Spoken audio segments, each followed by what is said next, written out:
We've solicited questions from people out there. This question might be one of the quintessential OCD questions. What is a surefire way to know if a specific behavior is an OCD compulsion or not?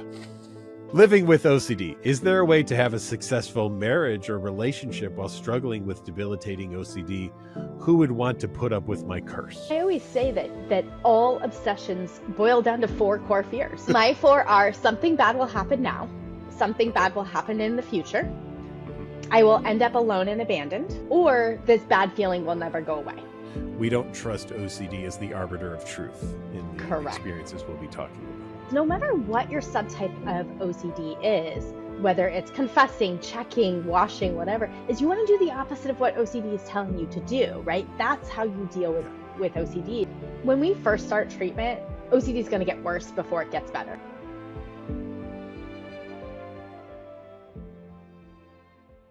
If you've liked the things that you've seen on the Get to Know OCD podcast and you want to know more about OCD, you can go to knowcd.com. We have tons of education. You can go to our NoCD YouTube channel and watch our webinars and other episodes of the podcast. And we hope that you will take advantage of everything that we have available to you. Hello, everyone, and welcome once again to another episode of the Get to Know OCD podcast. If you like the content we've made already, check us out on our NoCD YouTube page, and you can subscribe to the Get to Know OCD podcast there or anywhere where you like to get your favorite podcasts. And if you're looking for help for OCD or related conditions, go to knowcd.com. That's NOCD.com. Against my better judgment, we have a return guest, Michelle. Hi, Michelle. That is the best welcome I've ever had. Thank you. I thought you might like that. Yeah. I do. Yeah. How are you, Michelle? Good to see you again. I'm good. Thank you. I'm good. I'm just, it's Friday. I don't know when this is going to post, but it's Friday while we're recording. So Friday's my favorite day. It's just a chill day. So yeah. Awesome. Well, everyone enjoyed our first one where we were just kind of bantering back and forth. And so we figured, why not do a round 2? And we've solicited questions from people out there in the interwebs, and they've flown them in. And I thought it would be fun today for us just to kind of go back and forth and chat and just throw things out there. But before we do that, let's have you just tell everyone a little bit about you and what you do. Sure. So I'm a licensed marriage and family therapist in Los Angeles. I am also licensed in Arizona, Florida, Texas, and Georgia. Okay. I treat OCD and everything under that OCD, OC related disorder, anxiety umbrella. So BFRBs, tics, hoarding. I always forget some things, all the anxiety disorders, generalized anxiety, social anxiety, that fun stuff. I'm also a BTTI member for the IOCDF, and I love teaching other clinicians how to treat OCD. Something we have in common. We are both BTTI faculty. So much fun. Yes. Yes. And our friend Alec Pollard. Hi, Alec. Yes. All right. Well, then with that wonderful intro, why don't we kind of get into some of the questions that are out there? And I'll tell you, I don't like to read the questions and think about them too much beforehand, because then, and maybe you feel the same way, then I get in my head too much and I start thinking about the right way to say it. I'm much better off the cuff in some ways. Same. But I did just kind of do a quick preview, and I thought there's some good ones out here that I think will be fun for us to do. So the first one is about self-analyzing, and it said, how should we deal with self-analysis OCD?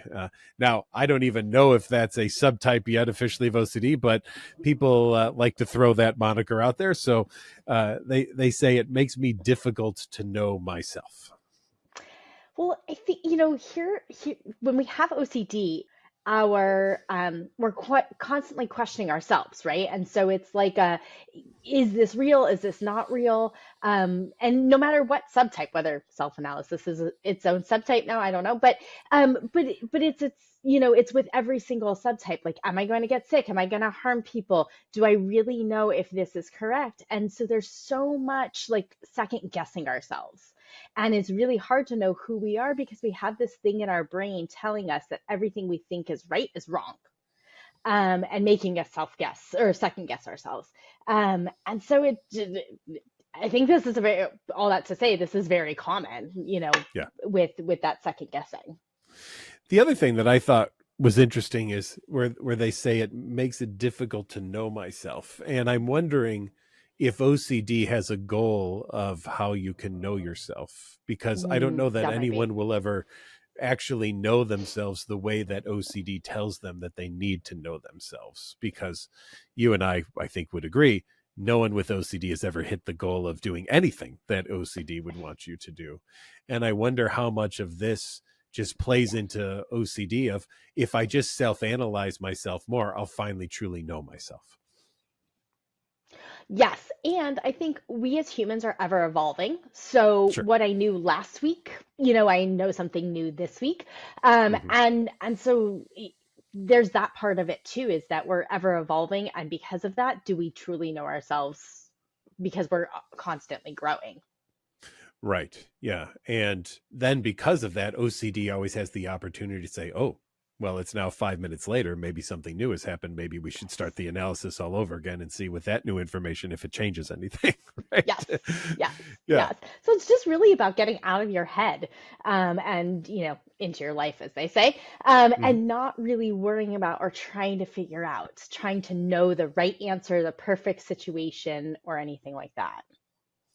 And I think from an exposure and response prevention aspect, this is where I'm always working with people, and I know you are too when we're doing our trainings, is how do you get people who maybe have found themselves slipping into self-analysis? What do you do, right? Because on the one hand, I think for the newer therapists who do this, it's easy to say, well, don't self-analyze. But if that worked, they don't need you and me. I mean, we don't have jobs anymore. We would just say, we'd have one session cures for Right, everyone, right? right. Just don't think about that. And they'd be like, oh shit, I never thought to not think about it before. Thank you so Yes, much. That's yes. great. Everything's wonderful. I'm cured. I I'll throw out, I like to say, then if you do find yourself self-analyzing, say, and I'll accept that I'll never fully know the answer. I'll want to Yeah. throw some kind of doubt or undo into Hmm. the experience for people to work on, again, exactly what you said, living the life they want to live and not the life that OCD wants them to live. Yes.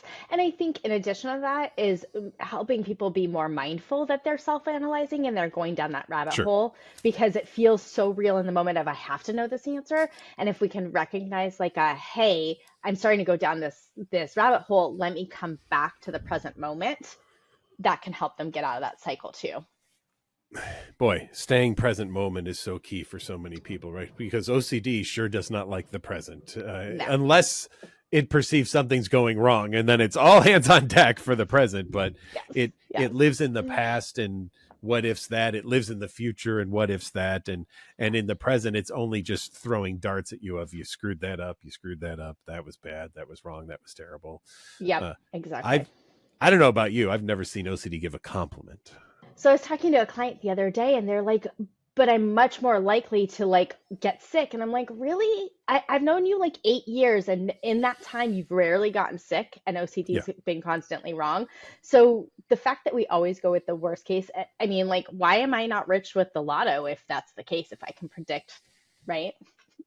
Yeah, Yeah, exactly. That would be, that's where I would want to go with it, right. or I'd be putting all on red on roulette or something like that if Exactly. I knew what the future was looking like in these Hmm. situations, right? Yep. Yeah. Yep. So we can agree, and maybe moving forward, just kind of have as a blanket statement, we don't trust OCD as the arbiter of truth in the Correct. experiences we'll be talking about. Okay. Correct. Yep. Yep. Uh, I mean, I can't be certain, but probably living. not. There we go. I like that. We Yeah. should, but maybe we're wrong. Yeah. Maybe we're wrong. Maybe I know nothing. Yeah. we, yeah. Yeah. Well, every once in a while, I know I have members who will say, "Do you really know what you're talking?" Yeah. Yeah. No, I like to think I do, but don't I could be know. wrong. It is a possibility. Yeah. Yeah. Living with OCD. Is there a way to have a successful marriage or relationship while struggling with debilitating OCD? Who would want to put up with my curse? Yeah. That is such a I'm sure you've seen this. I saw it especially a lot in IOP, is like marriage, Mm, relationships, and kids. And it's so common that people have that fear. But I think it depends on what you define as successful, right? Is that could you have a marriage with another person where you both rely on each other for different things? OCD is there and you live with it, sure, right? Katie, two of our national advocates, Katie and Ethan Smith, are a perfect example. They are both lived experience with OCD, and they got Mhm. married last year, or the year before, actually. We might have And been at the wedding we might have together. been, right? We Yeah. might have been. Yeah. And there are plenty of people who struggle with OCD, have lived experience with OCD, and are married and have families. So that shouldn't be a because I have OCD, I'm going to have to live my life on an island by myself, right, or an iceberg by myself. Um, but it depends on what successful looks like. It depends on what work you're willing to do, and Yeah. it's not just OCD that causes unsuccessful marriages. Right. Yeah. There's plenty of other things out there. Right. And, Religion, I can, politics, communication. yeah, yeah. Or even physical. I mean, I can speak from personal experience there. I was the caretaker for my wife for 5 years before she died, and I stayed married to her. Now, Right. I will be honest here. Did I ever think about I could get out of this? Yes, I did. It's Right. normal. That Yeah. that thought crossed my mind. I don't think I'm a terrible husband for having thought that, because I'm a human and Yep. you think things. Yep. Did I choose to leave though? No, I chose, I made a vow in sickness and in health, and I decided that even though we got all the sickness and none of the health, that I was still going to stick around. So I have seen marriages, my own even, survive amazingly difficult situations Yeah. and stick through to the end. And I don't think OCD has to be worse than any of the other situations that could invade a marriage. Agreed. Recovery, life with OCD research. Is it possible to be virtually compulsion or obsession free after recovery? Sometimes I feel like my OCD isn't real because it's not a major deterrent in my life anymore. Yeah. I mean, for those, I'm going to start with actually people who are afraid they will never get to anything, Sure. if their OCD is really severe, right? And never like that feels so hopeless, Yeah. is that I definitely have patients I work with, and I'm sure you've experienced the same, where they started out with really severe, symptoms. Their OCD was pretty much their entire life. And they get to the point where it's sort of like, what OCD? That doesn't mean that OCD doesn't pop up even daily sometimes, or weekly, Mhm. or occasionally, but it's not at the forefront. And it's actually, I'll kind of use probably your instance of grief, is that as time gets on, it's not that you think about your wife less, right? It's that sort of your Right. world gets bigger around that. You're no longer engaging and letting OCD make all the control, right? It's not that you have zero OCD. It's possible that it really is rarely popping up, but that your life is growing bigger around that OCD and you're not allowing it to control you. So you have these thoughts that you just dismiss very quickly because you're like, Yeah. I know that that's not going to matter. And so, yes, it's possible that that recovery looks like it's not popping up ever, right? Or it only pops up in stressful points. Or, when we talk about like doing a Y box score, right, is that we're looking for a 1 to 10 in the recovery stages, which means you might still have obsessions and compulsions. It's just not 24/7. It's not 3 hours a day. It's not, Yeah. it's kind of like infrequent. Yeah. The interference level on your life is pretty null, right? Right. The other piece that I think, and I'm going to read into this question a little bit, but we always have to be aware of the back end spike of OCD, where people will say at the end of treatment sometimes, now that I'm not bothered by this anymore, does this mean that I like it or that I want it, or that it's now more likely to happen because I'm not looking out for it, right? And Right. and that's, to me, OCD's last grand attempt just to hold on by saying, oh, now that you aren't constantly checking to see if you've, molested the dog, does that mean now you're going to molest the dog? Well, no, Right. it doesn't mean that. But OCD is going to throw that at people just to try to get them to keep doing compulsions. Exactly. And I like to remind people too, they often will come in and say, oh my God, my OCD was so bad today. And I'm like, well, which part? And oftentimes they'll tell me just the obsessions, but they didn't engage in compulsions. And when we remind people that, like, that's what recovery really looks like, is Yeah. I'm having these thoughts that I have zero control over. What am I doing with them? That's the main part of that I care about as a therapist. Yeah. When you can just look at those and do nothing about them and go, Mhm. okay, then, hey, congratulations. I know you don't, and I don't, we don't ever go into therapy saying, okay, the goal of this treatment is going to be, you're never going to have this thought ever, or this image or this urge ever again. Right. Not, not the Or goal not of even, therapy. you're not going to do this compulsion again, right? Like Right. that happens, right? Yeah. Yeah.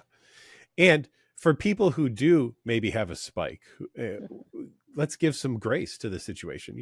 I, I know for our friends in the substance use community, by the time that they finally get to sobriety, it might have taken 7 or 8 ups and downs for them to Yeah. finally achieve that lifestyle that they want. So if we can do that for others, let's do it for OCD too. Yeah. That's why I like to incorporate so much self-compassion into our work as well, because nobody's perfect. I'm not perfect, right? Like as much as I know all this parenting stuff, I still punish my kid and yell at him sometimes because it's like and so the same thing when you're know all the tips and tricks of like OCD, there might be times that you compulse. Yeah. We're not looking for perfection. Right. If we could only all be so nice to each other, wouldn't it be Right. great? Yeah. Next question. Is it actually good to research and know a lot about OCD, or does that make it worse? Well, that's not an OCD related question. So Right, right. go right ahead. Yeah. I mean, I think to some degree, some psychoeducation is important, right? And I think that's what makes us as OCD specialists important to work with, as opposed to just any therapist who recognize like what's OCD and what's not. And so I think as a person with lived experience or a family member who's helping support somebody with lived experience, having some knowledge, because what we often will see is somebody, especially with a support person, saying, oh my God, that's OCD. And the person going, it's not, this is just me being me, right? So I think to some degree, having some background information. But there's only so much you need to have background information. You also have lived experience, right? Is like I have a client who will look for, they'll read a book on something, whether Yeah. it's like how to be the best parent or OCD related or mindfulness or whatever. And it's like, oh, I got some really good information and tips and tricks from that book. Let me read another book and see if I can get something else. And let me read another bit. I got a little bit, maybe one more book.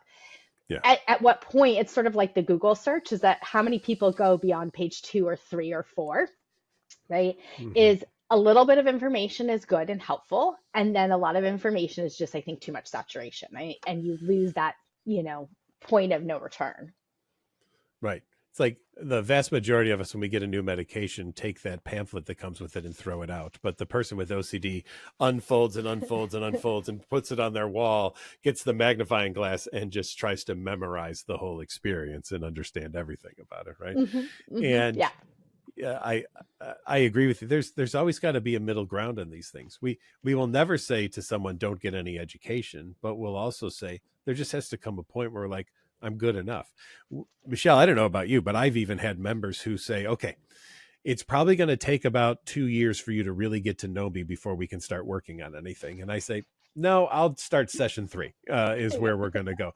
But how can you know me without me telling you my entire life story? So just by you needing to tell me your entire life story, I think I know you pretty well, actually. That statement right there says so much to me about what we're probably going to be working on that I don't need your life story.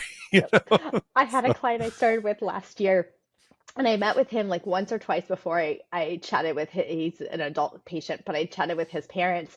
And the dad walked away and he was like, Michelle, how do you already like understand my son so well? Right. Yeah. And it was just like, part of it is I've been doing this 20 years and we're able to, take in and get a sense. I mean, part of my job as a therapist is being in the room with the person and be able to read those social cues and, nonverbal cues and everything like that. So absolutely. And the thing that I tell people, because I'll tell you, my favorite compliment I've ever received in my life is, I can't believe you don't have OCD because you think like you have OCD. And I thought, I've hit the pinnacle of treatment of OCD, if that's the compliment I've gotten. Yeah. But I say to people, OCD is actually very simple in the sense that it's so predictable. Yeah. It is, It really is. to me, it's one of the most predictable conditions in the world. This happened. And now, what is the worst possible case scenario that I could think of? Okay. And now, what interesting, strange, odd, weird thing can I do to try to neutralize that and pick out the most potentially outlandish one? All right, good. And now do that. Right. And Right. that's your recipe for OCD. You can almost have like a Mad Libs of OCD of that. Right. And I always say that all obsessions boil down to 4 core fears, no matter what your obsession was. And I was actually sharing this with a client, and I said we can both compare your OCD and your parents' OCD, and it all still comes down to 4 core obsession or 4 core fears. And tell us about the 4 core fears. Yes. Okay. Let's get a lesson. I'm so glad you go laughed. lecture mode. Go. Well, it's funny you brought up Dr. Pollard at the beginning because he has 3. I think he combines 2 of mine. So I He's always jokingly for spar trying with him, to right? make things quicker. Yeah. But my 4 are: something bad will happen now, something Okay. bad will happen in the future, Mhm. I will end up alone and abandoned, Okay. right? Or this bad feeling will never go away, All right. I like those. Mm-hmm. right? Yeah. And it all really ends up at those 4 things, Mm-hmm. right? If I molest somebody, I end up, everybody abandons me, I end up in jail alone, right? If I have sensory motor OCD, this feeling will never go away, right? Yes. There's discussion where emetophobia falls in, right? But like I'll throw up and I'll get sick, right? Everything boils down to those 4 core fears. Yeah. Yeah. You get a lot of that for sure. Okay. Yeah. Yeah. I have depression and scrupulosity. I've tried some therapy. It has not worked. What recovered me is the SSRI. When I withdraw too quickly, your depression and OCD relapsed. Do you think there's a difference between your case and some with OCD who seems not to need antidepressants, since I've seen many OCDers not having depression symptoms? Yeah. So having worked in IOP, I'm sure you experienced this when you were at your program as well, is we required all of our patients there to be on medications, because if you need an IOP or like higher level of care, you're going to need medication to help you in order to do the exposures, right? Whereas half of my private practice has more mild symptoms and isn't on medication, right? I also have clients who choose not to be on medication. So I have a range of people on meds and people not on meds, people who've been on meds just for a short period, and people who've been on meds for like 20 years. So some people can't, either whether it's their symptoms or their personality or what that falls into it that helps, where they don't need medications, they can do it with just treatment. However, a good portion of the people I've worked with, again, because I was at a higher level of care, do need the medication. And I think of it like a cheesecloth almost, but it's this like kind of like when depression is or your mood is so low and anxiety is so high because of the OCD, you need something to balance that out in order to be able to do the work that we need to do and to be present in the moment. So some people need help to get there, right? And some of those people might be able to come off medications at some point. Some people need to be on medication forever, or for a longer period of time. But I think for this patient, what may have happened was, we know the research shows that medication plus behavioral therapy works better, and there's more learning that happens, and the learning sticks around, so that when somebody comes off the medication, the behavioral work that's been done, the learning that's happened, sticks around longer. And so we maybe this person didn't do enough behavioral therapy and they came off, I don't know what they mean by they came off too quick. I usually tell my clients, you really want to see the seasons of life on medication and get like a really good foundation before you pull them out. And our IOP, PHP, and residents, we didn't require medication for people to be there. That was a choice people could make. And I think the biggest thing is if you just try to come off of some of these, no matter what it is you're taking, too quickly, Yeah. it's going to be a lot for your body and your brain to have to deal with. Yeah. And that's usually when I see people have relapses, because many people will get to a point and think, hey, I'm feeling great now, I don't need these anymore, and then stop them or come off Yes. them very quick. And Yeah. that is a potential recipe for disaster for a lot of people. So if you are going to come off of them, follow the recommended titration levels of coming off of these medications. Yep. And Michelle and I would both agree, uh, benzodiazepine as a medication is not a good combination with ERP whatsoever, No. because it's very hard to do ERP on benzodiazepines, because the goal of benzos is to knock out the feelings, and Yeah. ERP's goal is to have the feelings and learn that you can handle them. Do you agree that the cause of OCD is not known and experts have no idea and no single theory as to We have none. no, We don't know what we're doing. I don't even know why we're on this What is the name of this podcast? Is this Patrick and Michelle shoot the crap? I don't know. What are we No, talking about today? instead of no OCD, it's no, I don't know OCD. Yeah, there you go. Right, No right, idea what yeah, OCD yeah, is. Yeah. right, Yeah. yeah. Thankfully, there are some amazing researchers out there. Me, Yes. not no, I do the therapy part. Who have determined a few causes, but do we know exactly? No, we know that genetics plays a role. We know that for some of our patients, it's triggered by trauma, right? But we don't know exactly what part of the brain, like one of my old bosses, Jamie Fusner, did a ton of fMRI studies for OCD. And one of the things I remember taking away is that you can look at a brain under an fMRI study or a scan and see, yep, this person's brain is lighting up, but we can't say this person definitely has OCD, right? We can look at this brain Correct. and this brain and go, this brain looks different than this brain. That's all we know. Yeah. Why it's exactly happening, we're still trying to figure it out, but we have some ideas. Yeah. And do we have to know in order to treat it? No. That's the thankfully. beauty of the thing, is that we know we've got therapies that work, and we know we have a really good learning model for OCD. So instead of trying to go into what Jamie would talk about with the frontal striatal Right. anterior cingulate cortex Exactly. gyrus medulla Yeah. oblongata, whatever, Brainstem thingy. yeah, who knows? But what we could really confidently say is that people are constantly being exposed throughout their life to things that have a neutral quality to them, and their response to that can be very determinant of how the rest of their life will go. So if Michelle and I both go see a movie, and in the movie somebody at some point just randomly takes out a knife and goes on a stabbing spree, I may think, wow, the cinematography was amazing there and the blood spurt was awesome. And Michelle might think, oh my gosh, what if I were to do that? Mm-hmm. What if one day I did that accident? And in 3 months, Michelle's not going to leave her house, or if she does, she's going to spend an hour at the door checking her whole body to see if she has any knives on her, so that she doesn't go out and randomly start getting stabby with people while she's outside, right? So Michelle and I were both exposed to the exact same stimulus.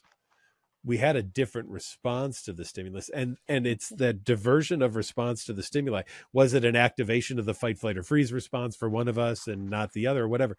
But it's that differentiation of response that has led us to where we are now.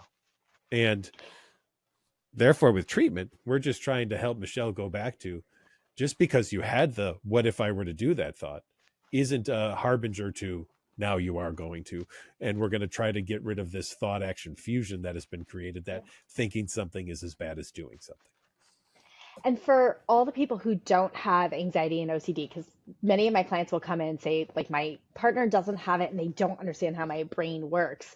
Gotcha. The way the election was the perfect example of this, where we can be presented with a situation and not have the same response. The election results, it's not that the situation was different. We all know who ended up winning, and some people were good, and that's a perfect example for those of you who don't have OCD or anxiety, of explaining this situation that Patrick just gave an example, that it's not the situation that creates the emotion, it's our interpretation of it. Absolutely. Absolutely. I even, to go to your example earlier of the 3 versus 4, reasons, I give the example of an elevator. 3 people in front of an elevator door opens, kid runs in, pushes all the buttons, totally excited. Person who works in the office building walks in and presses their button and then scornfully looks at the child because they're gonna have to stop on a bunch of floors now. But it's just That's indifferent. my child, by the way. Yeah, I was gonna say, I wasn't gonna mention little Logan there, but I was gonna throw that out there. Probably is. And then somebody who sees the elevator door open is like, nope, and takes the stairs.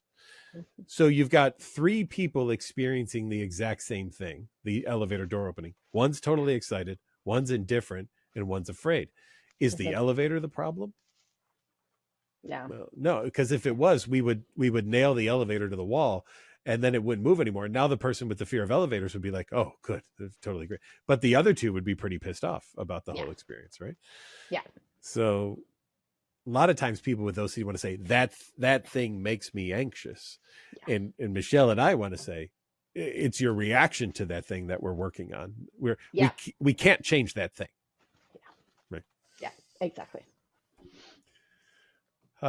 This will be a fun one. Here you go. Can you discuss confessing an OCD and the guilt, whether real or perceived, and any tips for dealing with it? When you said this will be a fun one, this is like when I was in IOP and someone would be like, this is going to be an easy client.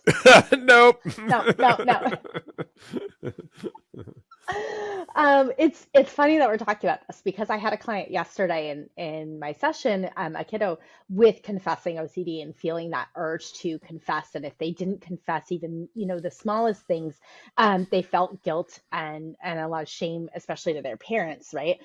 And it's just, regardless, you and I think talked about this last time. We talk about it all the time when we present at the conference, is no matter what your subtype of OCD is, whether it's confessing, checking, washing, whatever, is you want to do the opposite of what OCD is telling you to do, right? That's how you deal with OCD, is that just because your brain is telling you to do something that you have to confess, it's lying, right? We don't need to listen to it. And sometimes I will say, well, we sort of make up these rules as to when we're allowed to confess, right? So this kiddo, this adolescent I was talking to, I said, well, look, obviously, if you're in danger, you have a friend in danger, a family member in danger, that's some time to tell a parent. But we also don't want to say, here are these rules, because now these rules then become compulsions, right? So it's that very fine line between figuring that out. But we don't necessarily know, whether we need to confess this thing or not. It's, how do I feel after I confess it? If I'm getting relief, it was probably your OCD that was causing you to confess it, as opposed to something real. Yeah. And that is the core of our work, right? Is how do we get people to live in uncertainty? And I've always found it amazing that people will say, I'm fine with 99.9999999% of uncertainty about everything else other than this one thing where I must have certainty about this thing. And I have to live my life like this thing's special, right? The rules apply to this thing different than everything else. And we just are so excited to point out that you already know how to live with uncertainty already. You just don't know how to apply it to this one area. And our job is to help you do that. That's it. That's all we're going to do. Right? Yeah. Yeah. And I tell my clients, like, I don't have any more certainty than you do. Like, it's not like I have this magic, potion or something that gives me all this certainty. I really don't. The only thing I can be certain of is what's already happened in the past, and that we're going to die, and taxes if you live in the United States. Yeah. And you can try to dodge them, but they're going to find you. Right.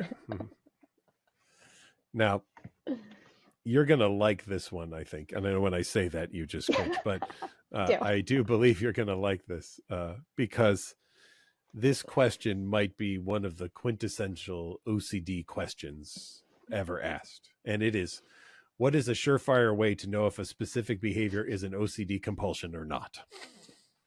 That is a surefire way to know if you're asking. You just have to sort of practice, right? And of course we know that anything can be a compulsion, right? Right. I don't have OCD, and if I go to the bathroom and wash my hands, it's not a compulsion. But then if I start to do it a certain way, or I redo it, or I do it up to here, right? Like that becomes a compulsion. And so we have to look at, am I doing this behavior to relieve anxiety? If so, maybe it's a compulsion, right? Hmm. Am I noticing I'm doing it repetitively, right? Am I doing it to get, am I seeking reassurance from somebody? How did I, if I have a client I'm working on contamination stuff with right now, and we're talking about like the length of showers. So it's like, well, what did your showers look like before OCD took over? Right? How much toilet paper did you use before OCD took over? What do other people in your life do in these kinds of situations? What's the norm? And we can kind of get a sense as to whether something might be a compulsion at that point. Yeah. And I like the part two of the question, what to do when trying to figure out if something is a compulsion becomes its own obsession. It can definitely be that circular experience, right? Where I can't go on without knowing this. And then it almost feels like even like an existential OCD where until I know the answer to this thing, I can't fully function in my life, because how can I function in my life without knowing the answer to something? And I don't know about you, Michelle, but there's a lot more I don't know than I do, and I function pretty well with the acceptance of the fact that I don't know things. Now, I don't say that to compare myself to anybody. I just say that everybody in the world actually knows less than they don't know, right? Right. And it's just a part of being a human that we're never going to know everything. And Right. OCD says that's not acceptable. So basically what OCD says, if you take it down to that level, is it's not okay to be human. You Mm-hmm. must be a god, a perfect a higher power, something like that, in order But to be sometimes okay. only in this specific area, right? Yes, You can right, be right. human Yeah. here, but Yeah. not here. Yeah, yeah, I like that. I like that a lot. Yeah. yeah. Hmm. Absolutely. Absolutely. Next one. How do you deal with having every single thing you think about being twisted with OCD? Like this point, I just feel like my disorder is thinking for me, even when I'm not specifically doing a compulsion or whatever. I still think obsessively. How do I stop this? Yeah. I think some of it is recognizing what you value and where you want to spend your time and energy. And if something feels like it's not in alignment with your values, kind of switch what you're doing. Um, Part of it is working on your OCD, right? Is I don't know if this person is actively in Right. treatment, actively fighting their OCD, actively doing exposures, right? That I would ask that person if they were sitting across from me. And so if you are OCD, like when we first start treatment, OCD is going to get worse before it gets better because we see the same thing with substance use treatment, with eating disorders, right? Is like all of a sudden you've got this monster inside of you that is like, oh no, you are not putting me down. I'm going to, have the last say. Um, and so I just want to validate how hard it is when OCD is infiltrating everything and it's making that decision of I'm not going to allow this to occur anymore. And so, what can I do to challenge? I took this from Grayson a couple of years ago. I heard him say this is like, how can I challenge my OCD today? What am I going to do? You're not going to hit everything, but what can I do today? What's one thing I can do? And the more you challenge OCD, the quieter it becomes because you just don't care about the thoughts that are popping up. I think the other piece, and when somebody gets to this level where it seems like no matter what they do, OCD's involved, I wonder if that's a result of just being so overwhelmed by this idea that I have to know what I'm thinking and why I'm thinking it, that OCD has just gotten into everywhere. And Mhm. there's almost that radical acceptance kind of experience that has to go on in this situation where I just accept that I'm going to think that everything I think is OCD, and Right, I'm going to live my life with that. right. And hopefully then, once doing that, no matter then what pops into your head, if you're able to go with, okay, yeah, all right, whatever, and then Yeah, start to live your life, yeah. maybe then that's the chance to break the chain here that's going I know we're coming to time here soon. I just wanted to, let's see. Oh, here we go. Let's do this one. It's how to stop neutralizing negative thoughts, like replacing them with positive ones. I always like to make sure that if you do sit with a positive thought is what you need to do, you bring about an undoing of that experience. And Michelle, you and I do the same thing. We will throw a, or maybe not, on the end of that statement, just to be able to allow ourselves to live with uncertainty. So like tonight, I will be driving for about 45 minutes and I may say to myself, and I'm going to get there safe. And I would undo that with, or maybe I won't, right? And I'm going to let that be there. And if I find myself later saying, but I will be safe, or maybe not, right? Maybe not. And just continuing to allow myself to live in uncertainty, which again, OCD says unacceptable. Yep. And I mean, it you know, when we have like a hand washing compulsion, it's very easy to say like, okay, I touched all these things. I did what I need to do. Uh-oh, I have to go to the bathroom. I decide to wash my hands. I need to recontaminate. That's a very easy, like tangible thing, right? Well, how do I sort of recontaminate with the mental compulsions? But that's exactly it. It's just throwing in that uncertainty. Right. The issue sometimes, and you and I see this in our training, is that many people think compulsions are just physical. Mm-hmm. And so it takes a lot of education and training and a super sleuthing almost to find those mental compulsions and search for them, because they will stay hidden if they can. Because again, OCD doesn't want to go away. It wants to stick around. Yeah. And they're so automatic, especially the mental ones. And that's why you got to be a dog on a bone in that situation with, or maybe not. Maybe not. Right? Don't know. I know my clients really hate when I end session. Oh, maybe this could happen. They're like, really? Like, that's how you're going to send me off for the day? Yeah.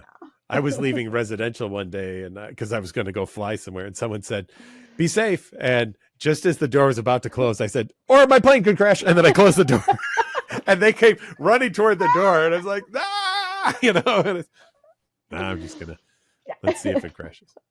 Last one, and it's kind of a combination of a few things here, but I think it's so essential. And I get this almost every week on my Wednesday webinar, which is, why does OCD have to feel so real? Because that's the only way to get you to do, like, OCD's job is to trick you into doing what it wants, right? So of course it's going to feel so real.